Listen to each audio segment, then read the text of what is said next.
E aí, gente, tudo bem? Sejam bem-vindos a mais um vídeo do Parabólica, aula de História Geral. Hoje, sexta-feira, aula de História Geral. Se você não estiver vendo na sexta-feira, não tem importância.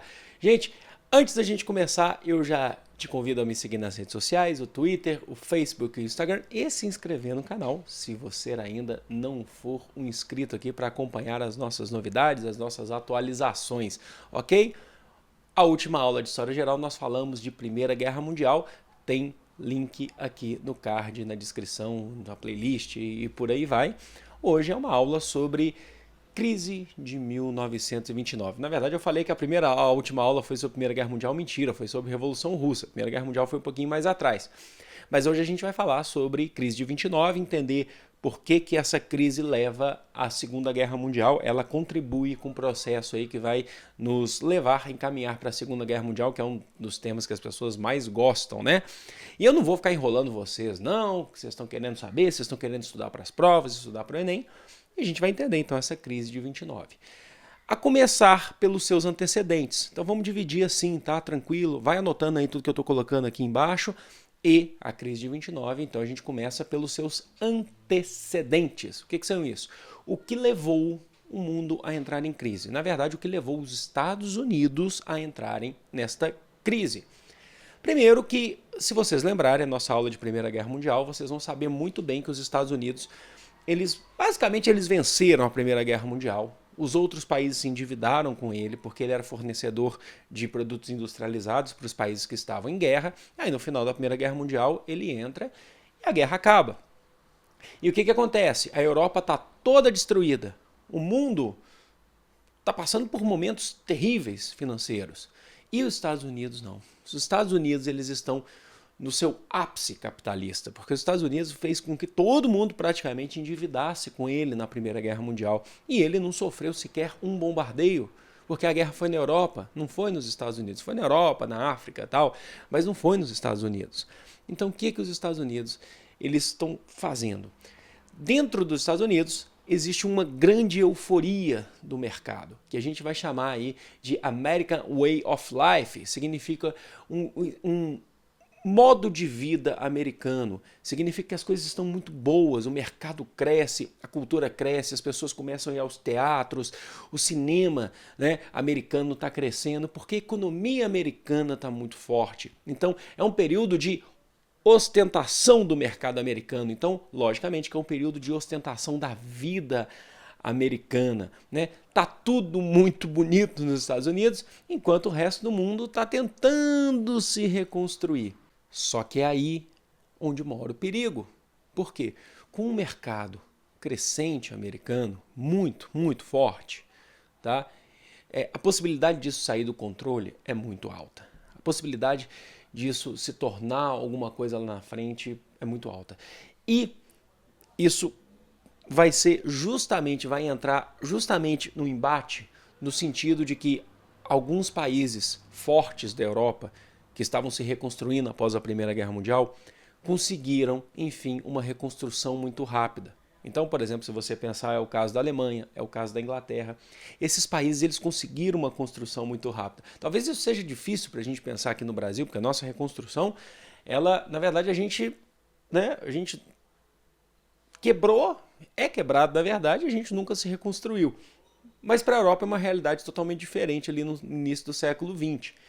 E a Europa, ela se reconstrói rapidamente. Lógico, né, que se vocês entenderem por essa ótica, vocês vão compreender que a Europa, ou países da Europa, passam a ser cada vez menos dependentes deste mercado americano. Porque o mercado americano era bom tanto pela questão do consumo interno, quanto também pela questão das suas exportações. E com o crescimento agora notório da Europa, das potências europeias, o mercado americano começa a entrar em crise. Por quê? Justamente porque você começa a gerar uma superprodução das indústrias americanas. Como assim? Se produz muito, mas se tem poucos compradores. Por quê? Porque justamente os grandes compradores que se tinham dos Estados Unidos, os compradores internacionais, eles se reconstruíram. Então, isso gera aí uma questão muito importante que a gente vai falar, que é uma crise de superprodução. E se vocês olharem, né, numa ótica mais abrangente, a gente vai estar entendendo que a gente está falando de uma crise do liberalismo. Se vocês assistiram nossa aula de liberalismo, né, que tem links na descrição ou no card aqui, ou qualquer outra coisa, a gente vai ver lá que no liberalismo o Adam Smith ele vem com aquela teoria que a gente chama de teoria da mão invisível ou lei da oferta e da procura, e diz que quanto mais raro é o produto no mercado, mais valorizado ele é. Agora, se esse produto está em grande oferta, né, ele acaba gerando uma desvalorização. E o que está acontecendo nos Estados Unidos? Nós temos vários produtos em oferta, e agora a gente não tem tantos compradores. O que gera? Desvalorização. E é aí que a gente vai ter conhecido ali o grande craque, né, a quebra da Bolsa de Nova York, que é uma bolsa de valores, para quem não sabe. É onde você vai ter a avaliação tanto da questão do valor da moeda de determinado país, e onde você vai ver também isso tudo é gerado através da especulação, através da questão da valorização das empresas daquele país. Então, as empresas americanas começaram a ser desvalorizadas. Por quê? Porque os seus produtos estão parados no estoque e não estão encontrando compradores. Então chegou um ponto de que ninguém queria comprar ações de empresas americanas, o que gerou a famosa queda da bolsa ou quebra da Bolsa de Nova York, que foi gerando também quebra de bolsas de valores, né? Porque uma coisa vai puxando a outra, em grande parte do mundo. E assim, isso é a quebra da Bolsa de Valores de Nova York. E por conta disso, dessa crise do liberalismo, que tem muita gente que questiona, fala, o liberalismo nunca entrou em crise. Se ele não tivesse entrado em crise, ele estaria existindo até hoje. Não existe hoje o liberalismo. O que nós estamos falando hoje seria um neoliberalismo, que vem do liberalismo, eu concordo, né, quando a gente fala isso, mas tem uma postura um pouco diferente, né? Então, essa crise do liberalismo gerou a desvalorização das empresas americanas, e aí começa a ter um efeito em cadeia nos Estados Unidos. Vamos entender como é que é esse efeito em cadeia. Se uma empresa ela já tem um monte de produto, né, tem uma super produção, mas ela não consegue comprador, o que ela tem que fazer? Ela tem que continuar produzindo? Não, ela tem que achar mais compradores. Mas para achar mais compradores, ela tem que tentar vender o seu estoque. O seu estoque está parado ali na indústria, né? E aí você pensa assim, beleza. Então, o que a gente está chegando à conclusão? Que a gente não precisa, essa indústria talvez ela não precise mais de quê? De operários, trabalhadores. Porque você já tem em estoque, né? Não precisa mais dos trabalhadores, ou pelo menos por enquanto. E isso começa a gerar um efeito drástico na sociedade americana, que seria o desemprego.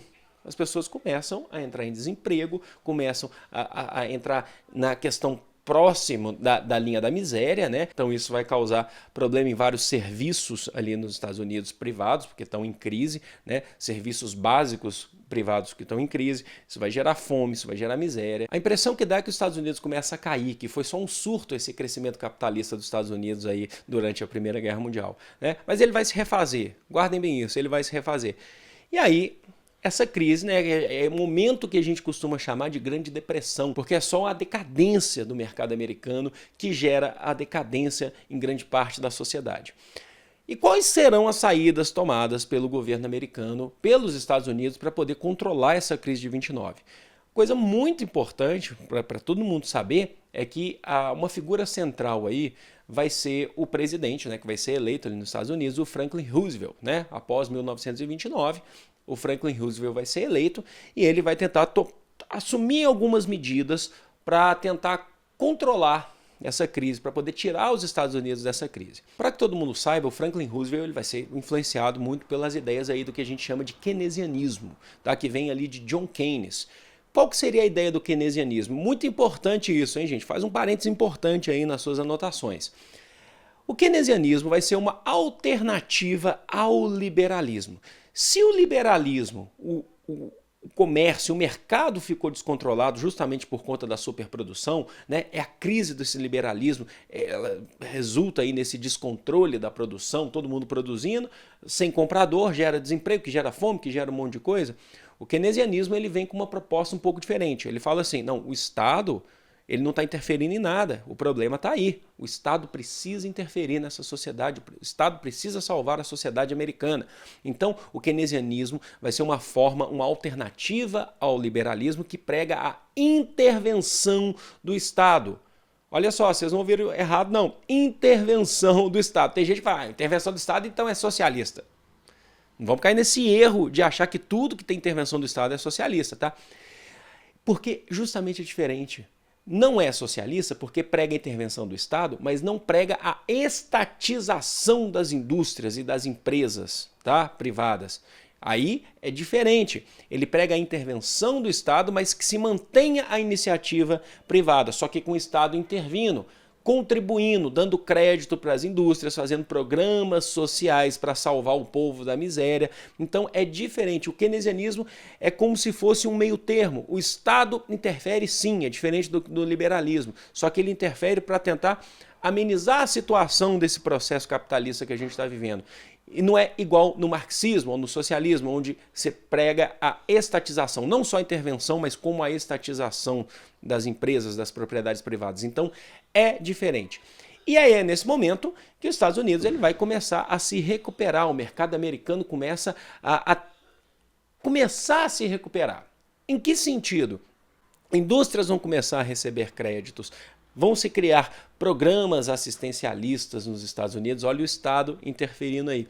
As indústrias que tiverem o seu excedente agrícola, né, elas vão ter como garantia, o Estado vai ajudá-las comprando o seu excedente, né? O Estado depois, inclusive, vai tentar até promover a queima de alguns gêneros agrícolas de indústrias americanas que estão falidas, justamente para tentar valorizar. Nesse período também surge uma propaganda extremamente agressiva a qualquer outro tipo de ideologia que possa tentar influenciar a sociedade americana. Por exemplo, a gente sabe que a União Soviética já existia nesse período, já existia, então a Rússia já tinha passado pela sua revolução e muitas pessoas nos Estados Unidos começavam a imaginar que a crise de 29, na verdade, é uma crise global do capitalismo. Então o melhor modelo seria o socialismo.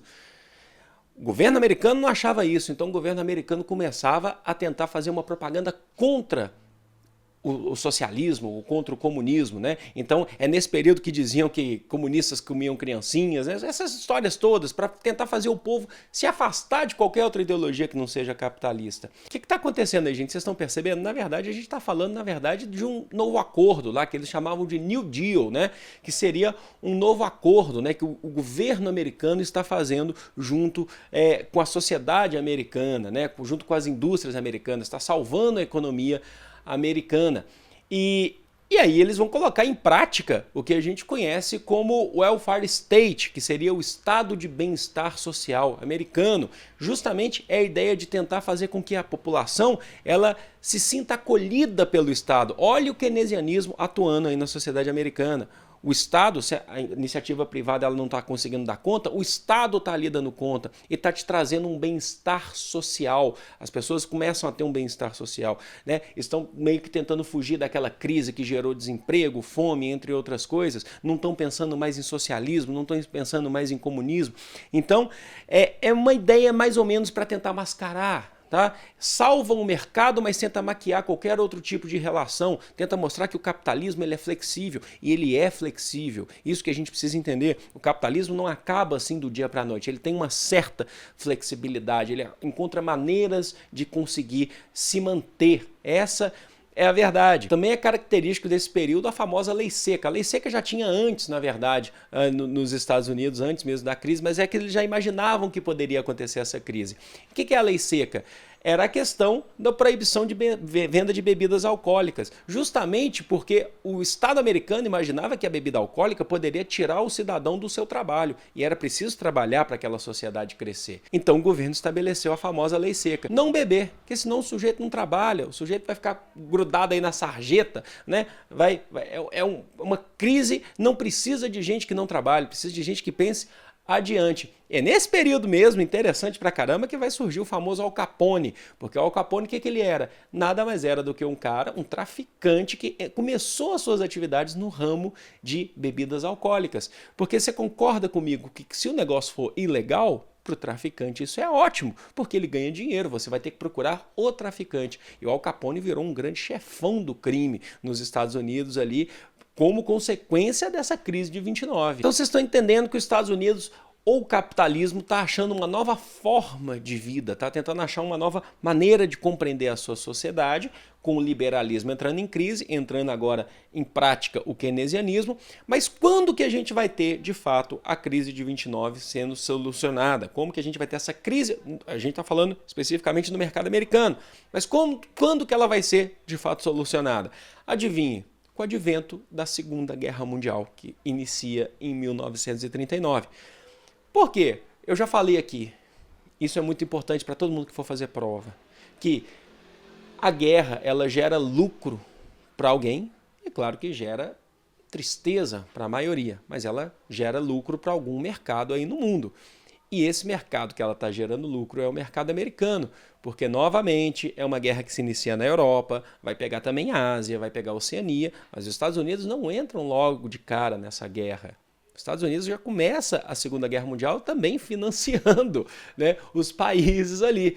E aí depois que ele entra na Segunda Guerra Mundial que a gente vai ter a nossa aula aqui. Então a Segunda Guerra Mundial ela representa para os Estados Unidos ou para o mercado americano um fim dessa crise, um basta nessa crise, justamente porque a guerra gera lucro para alguém. E como vocês viram que a Primeira Guerra Mundial gerou lucro para os Estados Unidos, a Segunda Guerra Mundial está gerando lucro para os Estados Unidos também. O Estado ali americano, ele está se recompondo vendo o mundo entrar em guerra. Na verdade, a Europa entrar em guerra, não é isso? Eu espero que o conceito da crise de 29, o entendimento disso, o quanto que isso é importante para entender essa passagem da Primeira Guerra Mundial para a Segunda Guerra Mundial, tenha ficado muito claro para vocês. Porque foi um grande prazer estar aqui. Não deixe de me seguir nas redes sociais, não deixe lá de seguir nas redes sociais, não deixe de se inscrever no canal, deixar os seus comentários aqui. E a gente vai tocando nosso barco aqui que tá chegando, hein? Tá chegando. Dependendo do tempo que você estiver vendo isso, ou tá chegando ou não tá chegando, mas basicamente é isso. Foi um grande prazer. Eu vejo vocês no próximo vídeo. Beijos! Fui!